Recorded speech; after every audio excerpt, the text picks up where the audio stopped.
A'udzu billahi minasyaitonir rajim. Bismillahirrahmanirrahim. Assalamualaikum warahmatullahi wabarakatuh. Alhamdulillahilladzi nazzala 'alal Qur'an hudan linnas wa bayyinatin min al-huda wa al-furqan. Asyhadu an la ilaha illallah wa asyhadu anna Muhammadar Rasulullah. Allahumma salli ala Muhammad wa ala alihi wa barik wa sallam. Puji syukur kita persembahkan kehadirat Allah Subhanahu wa taala yang telah menurunkan Al-Qur'an kepada Nabi Muhammad sallallahu alaihi wasallam dengan perantaraan malaikat Jibril alaihi salam sebagai petunjuk dan pedoman hidup manusia. Selawat dan salam semoga dicurahkan kepada Nabi Muhammad sallallahu alaihi wasallam, para keluarga, sahabat dan pengikutnya sampai akhir zaman, termasuk kita semua. Amin, amin, Allahumma amin. Sahabat Al-Quran dimana saja berada, kali ini kita akan melanjutkan tadabbur kita dalam surah Al-Baqarah ayat 40. Allah Subhanahu wa taala berfirman, A'udzu billahi minasyaitonir rajim. Bismillahirrahmanirrahim.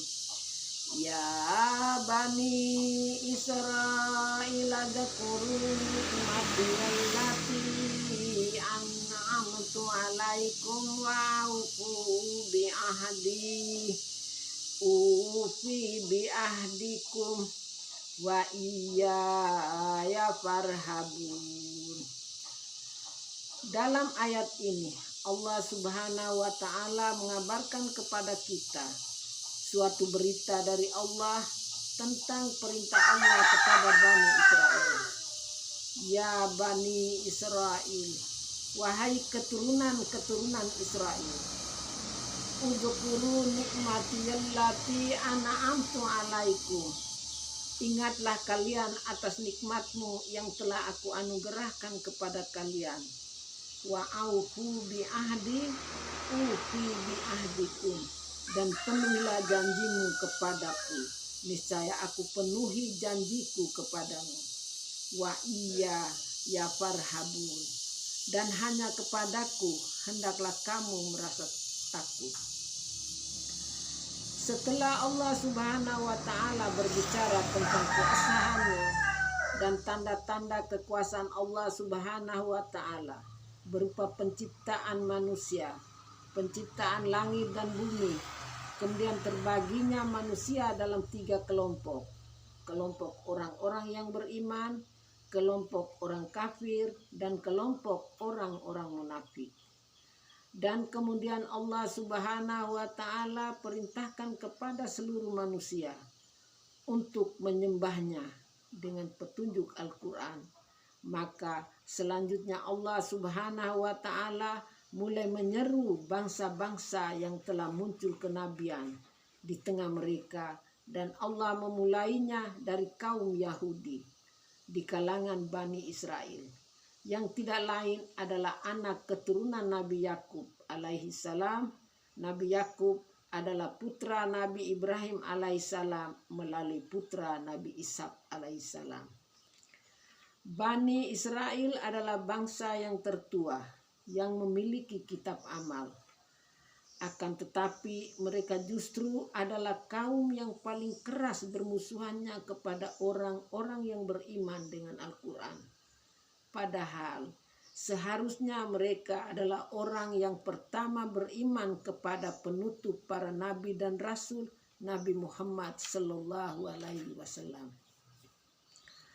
Maka ketika Bani Israel menolak kerasulan Nabi Muhammad sallallahu alaihi wasallam, tidak mau masuk ke dalam agama Islam, lalu Allah Subhanahu wa taala mengingatkan mereka akan nikmat banyak yang telah dianugerahkan kepada mereka.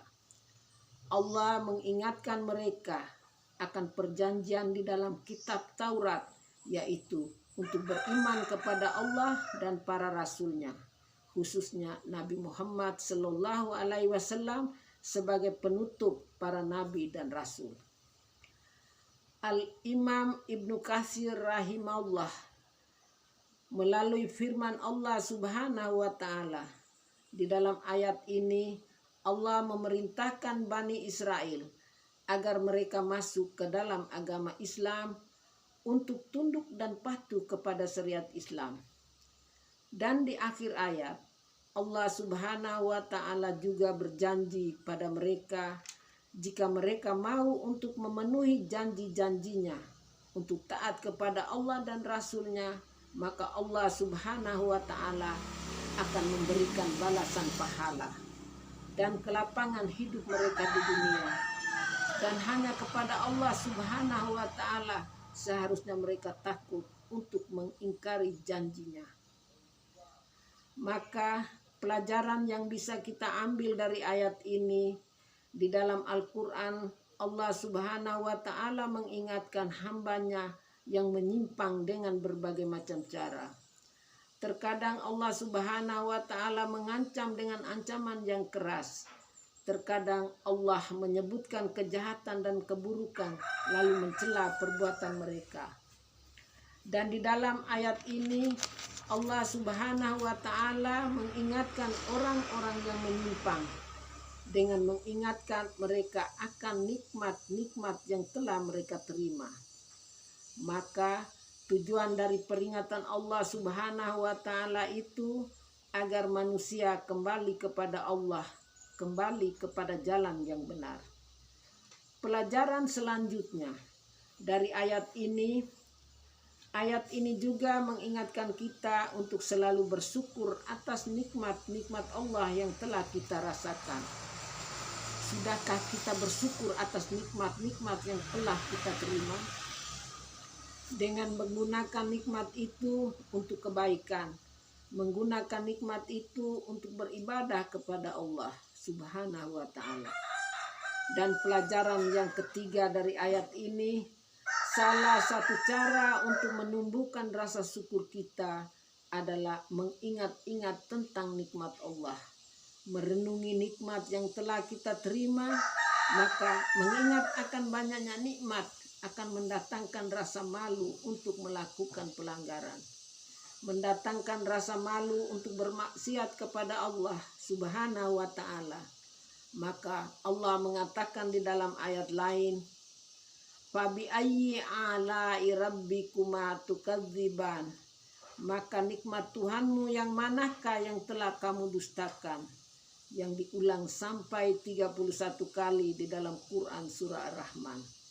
Semoga kita termasuk hamba Allah yang pandai dalam mensyukuri setiap nikmat yang Allah berikan kepada kita, mampu menggunakan nikmat itu untuk beribadah kepada Allah.